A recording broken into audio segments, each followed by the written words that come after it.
DISE पर आमंत्रित कर रही हूँ अपना वक्तव्य प्रस्तुत करने के लिए। आपका परिचय है कि आप बाबा जगजीवन साहब का प्रथम पावा कमोली धाम से जुड़े हुए हैं और वर्तमान समय में आप बाबा की पावन धर्मस्थली कुटवा धाम में निवास करते हैं। और मैं आपके लिए दो शब्द यही कहना चाहूंगी, आपका आना हमारे सम्मान को बढ़ा गया, आपका आना हमारे सम्मान को बढ़ा गया, जैसे कोई फरिश्ता हमारे अभिमान को बढ़ा गया। जी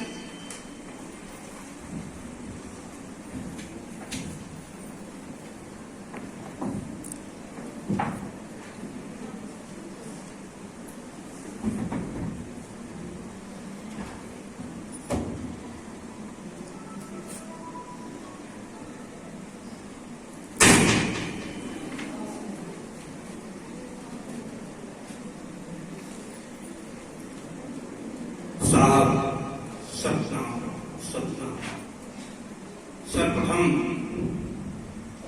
समर्थ स्वामी जगजीवन साहब सतनाम समुदाय के आदि प्रवर्तक के श्री चरणों में कोट कोट चरण बंदगी करते हुए आदरणीय अध्यक्ष महोदय जी, मंच पर आसीन सभी विद्वत समाज, कार्यक्रम में आए हुए सभी हमारे भाई जी, हमारे बच्चे, सबके मंगलमय जीवन की कामना समर्पण के जीवन से करता हूं।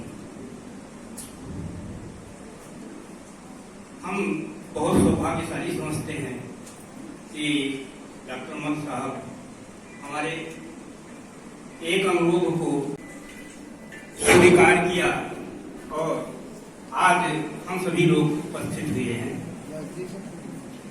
साथियों,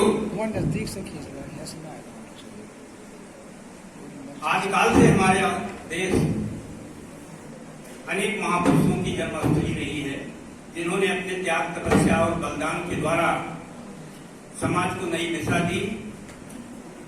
सामाजिक कुरीतियों और पाखंडवाद का उन्होंने खंडन किया और पूरे संसार के मंगलमय जीवन की कामना की। ऐसे महापुरुषों में भगवान बुद्ध, नानक साहब, कबीर साहब और जगजीवन साहब का नाम बड़ी श्रद्धा से लिया जा रहा है।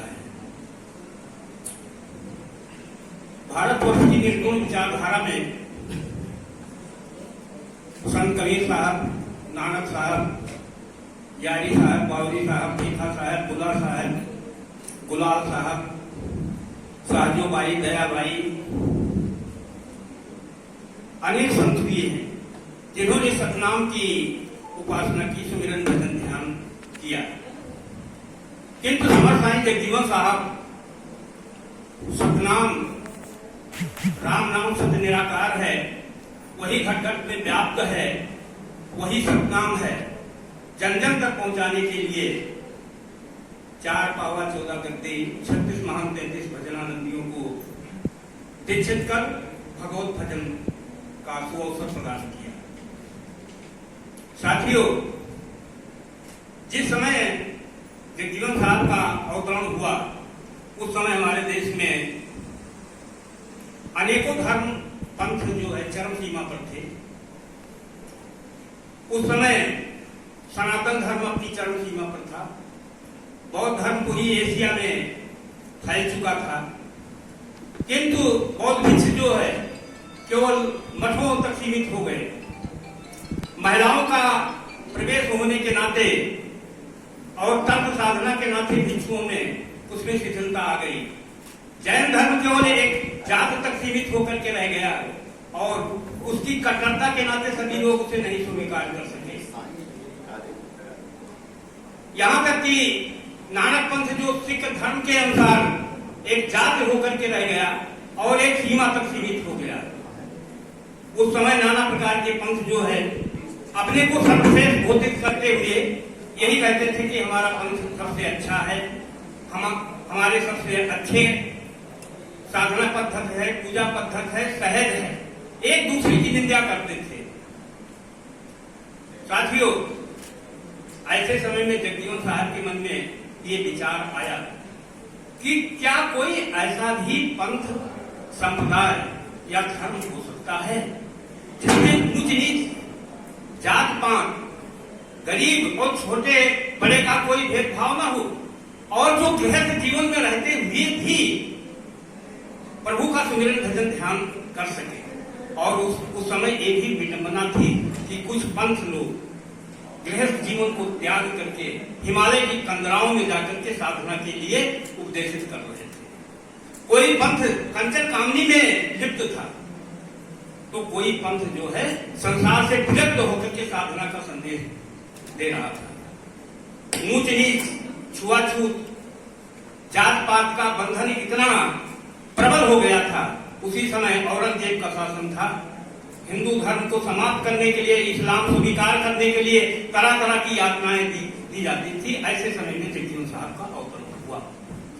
समझदारी जगजीवन साहब के मन में यह विचार आया कि कोई ऐसा रास्ता जरूर निकाला जाए। सबसे पहले उन्होंने सभी धर्मों का, पंथों का, संप्रदाय का उन्होंने गहनता से अध्ययन किया और उसके बाद ये विचार किया कि कोई ऐसा रास्ता निकाला जाए जिसमें ऊंच नीच का भेदभाव ना हो, जात पात का भेदभाव ना हो, छोटे बड़े का भेदभाव ना हो और धर्म का भेदभाव ना हो। इसीलिए उन्होंने सबसे पहले समाज में अपने को आदर्श के रूप में प्रस्तुत किया और स्वयं उस आचार संहिता को सबसे पहले अपने ऊपर लागू किया। और यही कारण है कि जब उन्होंने सतनाम संप्रदाय का संगठन किया तो उसमें सबसे पहले चार पावा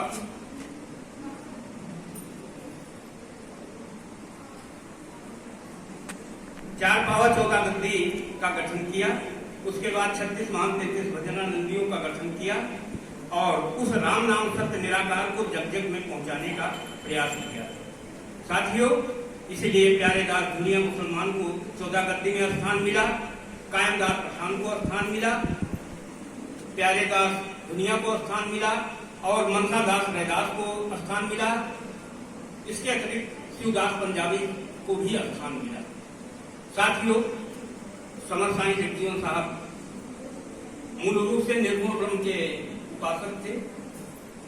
उनके 27 ग्रंथ हैं और सभी ग्रंथ प्रकाशित हो चुके हैं। क्योंकि समय का ध्यान रखते हुए अन्य वक्ता भी हैं, लेकिन थोड़ी सी बात मैं जरूर कहना चाहूंगा कि मुझे बड़ी खुशी है कि इतने विद्वान समाज में मुझे बोलने का मौका मिला है। और जगजीवन साहब पर कहना नहीं चाहिए हिंदी साहित्य में केवल 4 लाइन लिख करके छोड़ दिया। बताइए, 27 ग्रंथ होते हुए और 187 वाणीकार हमारे सतनाम संप्रदाय में इस समय है। और ये पंथ नहीं है, पंथ तो छोटा सा रास्ता है, संप्रदाय कुछ लोगों का है, ये सतनाम धर्म है, ये शाश्वत है। तो सबसे पहले जगजीवन साहब ने अद्वैतवाद की बात, उन्होंने हिंदू मुसलमान में कोई भेद नहीं माना, इसलिए मुसलमान को भी 14 गद्दी में स्थान मिला। इसके अतिरिक्त जो है उन्होंने कहा अल्लाह अलग एक है, दूजा नहीं कोई, जगजीवन दास जो दूजा जानी है दो छक गई। और उन्होंने समाज में करके दिखा दिया। इसके अतिरिक्त उन्होंने कर्मवाद का सिद्धांत पूरे विश्व को पहली बार दिया। उन्होंने अपनी वाणी में कहा कि पहले ये था कि जितने साधु संत हो जाएंगे कोई काम नहीं करेंगे, लेकिन जगजीवन साहब ने पूरे विश्व को संदेश देते हुए कहा कि हर जोते हर का भजे, सत्य का दाना खाए, जगजीवन दास सांची का है सोई वैकुंठ जाए। ये जीवन में मिला है, घर छोड़कर भागने के लिए, जंगलों में रहने के लिए नहीं मिला है। उन्होंने गृहस्थ जीवन में रह करके सुमिरन भजन ध्यान का संदेश दिया। यहाँ तक जगजीवन साहब ने जात बाण समाप्त करके एक ऐसे समाज की स्थापना की जिसको छोटा बड़ा सभी लोग ग्रहण कर सकते थे। और उन्होंने कहा जगजीवन दास विनती करें, कहा था भाई कर जोर, एक ब्रह्म है, कोई ब्राह्मण कोई को। और उन्होंने इसको करके भी समाज में देखा था। इसके अतिरिक्त जगजीवन साहब का जो दिव्य दर्शन है, इतना तो समाज हमारे सामने बैठा हुआ है, हम सौभाग्यशाली हैं कि अब सभी ग्रंथ जगजीवन साहब के छप गए हैं और जल्दी सबके पास उपलब्ध भी हो जाएंगे। समय को ध्यान में रखते हुए मैं यही चाहूंगा कि साधना पर दो बात कहने के बाद मैं अपनी वाणी को स्वीकार करूंगा। जगजीवन साहब इस साधना का केवल जीवन का मूल उद्देश्य ठकोत्पादित करना था। उन्होंने कहा था हो तू अक्षर तक था सोई रटक रहो घर भीतर और न करो विचार जिभ्या जाप नहीं कर माला सहज रमो संसार। और कुछ मंत्र राम सब नाही चले न जिभ्या मुख नहीं डोले ऐसे जपो मनमान। साथियों, समर्थ साईं जगजीवन साहब की दिव्य वाणी पर आज चिंतन मनन बहुत विचारणीय है। आज देश में आतंकवाद, क्षेत्रीयवाद, भ्रष्टाचार बड़ी तेजी से पनप रहा है। ऐसे समय में समर्थ साईं जगजीवन साहब के जीवन दर्शन, सिद्धांत और लोक हितकारी उपदेश बहुत प्रासंगिक हैं। आज के भ्रमित जनमानस को समर्थ साईं जगजीवन साहब के संदेश और उपदेश निश्चित ही नई दिशा देते रहेंगे। साहब सब नाम